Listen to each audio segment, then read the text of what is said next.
Too much money on me. Too much money on me. Run up on me, gon' bleed.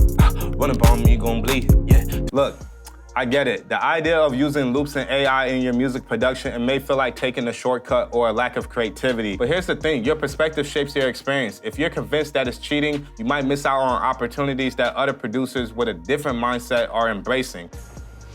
Perhaps you're right. With that said, all these tools that are out there is only as useful as you make them. So in today's video, I'm gonna be showing you how I will cook up using AI. And thanks to Unison for sponsoring this video, we're gonna be using the Unison Midi Wizard 2.0. We're just gonna jump right into it, man. Let's see what's to it. Basically how this works, you pick the genre that you like, but I also recommend that you blend the genres to get more of a unique melody. So I could even just go to somatic orchestra, and then you can choose the key of your beat, and you can pick between the minors on the inside and the majors on the outside. I'm gonna just go with C minor, and then you can choose the option between chords and melodies, and each option has its own type. You can play full block chords, or you can play more of a rhythmic pattern, and then with the melodies, you can also play more of a lead style or a plug style, and a hybrid. You can choose between advanced or standard. I'm gonna just keep it on standard because I like to have space in my beats. And then for the length, you can choose 4 to 8 bars. But keep in mind, you do wanna go inside a playlist, put a blank pattern, and drag it out to the amount of bars that is set into the MIDI wizard. So if it's on 4 bars, you wanna drag it out to 5. If it's on 8, you wanna drag it out to 9,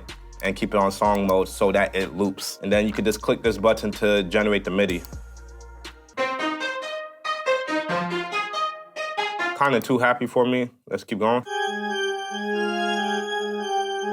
Switch out the sound.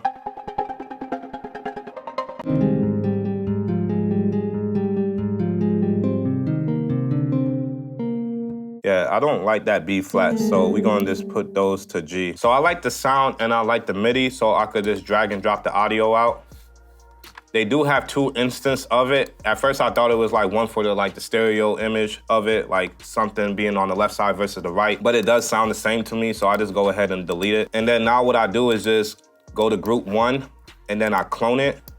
So now when you clone it, you can keep the same chord progression in the first instance of your MIDI wizard, and you can build on top of that now. But I would say this, if you load up too many instances, it will crash, so you wanna keep that in mind. A workaround for that, because I feel like that could easily be fixed with an update, is make sure you save it every time. And then eventually what you can do is, when you have all your sounds that you want, you can just delete those instances of the MIDI wizard. So now I could go to melody and even just choose a lead style to play along with that. Let's just generate something. But make sure you go to the first instance and turn it off right here and right here, just so that's not playing in the background.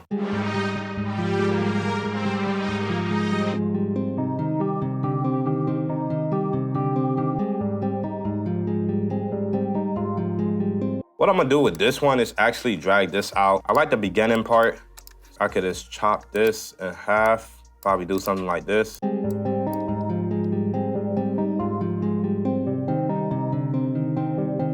So now that you have 2 instances, make sure you save it. And just to go through these real quick, you can have different effects, and you can add more effects right here. And then you can choose between mono, legato, and you can turn down the output and everything else. You can also drag in one-shots right here. I could just delete this instance and then go back to the first one, turn this on, and this layer.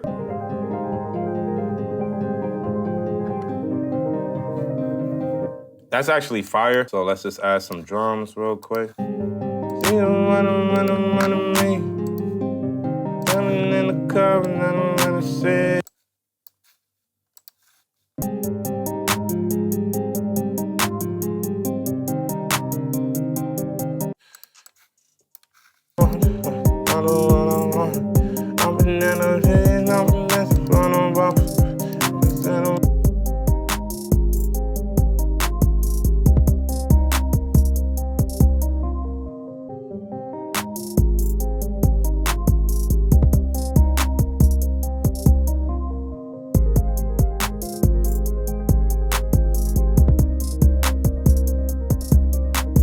Let's do a second one real quick, man. Let's run it up real quick. So we already know, let's try to switch it up. Let's do something with rock.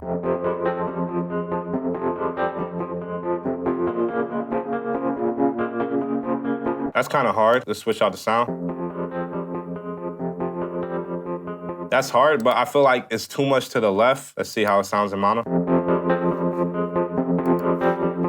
And then I could just use a different sound. Drag that out. And that's just from rock. Now we can even switch it back and go to like drill. And we just wanna lock the chord progression so nothing changes, and let's generate something new.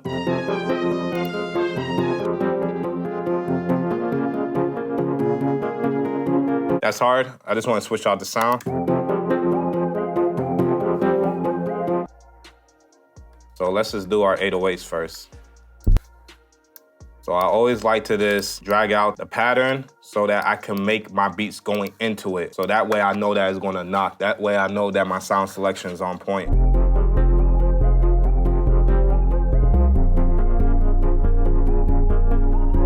Throw some drums on this real quick.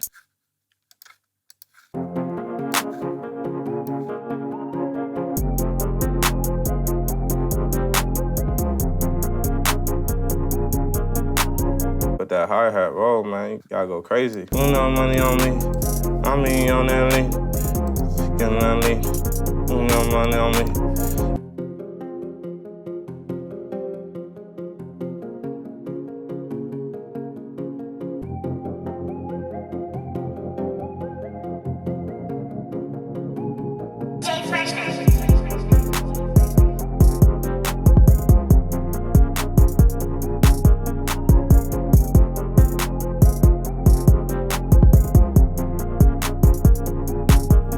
Yeah, too much money on me. Too much money on me. Run up on me, gon' bleed. Run up on me, gon' bleed. Yeah, too much money on me. Yeah, too much money on me. Hey, run up on me, gon' bleed. Yeah, run up on me, gon' bleed. Yeah. So here's the thing. You could be on the side that only looks at all these AI tools and loops in a negative way, or you could be on the other side that looks at it in an innovative way. Even if you're starting as a self-employed business, eventually you need partners to expand. So that's how I like to think about it. I'm not here to change your mind. If you did find value in this video and you did like it, like I said again, you can check more about it in the link in the description below. Until next time, peace.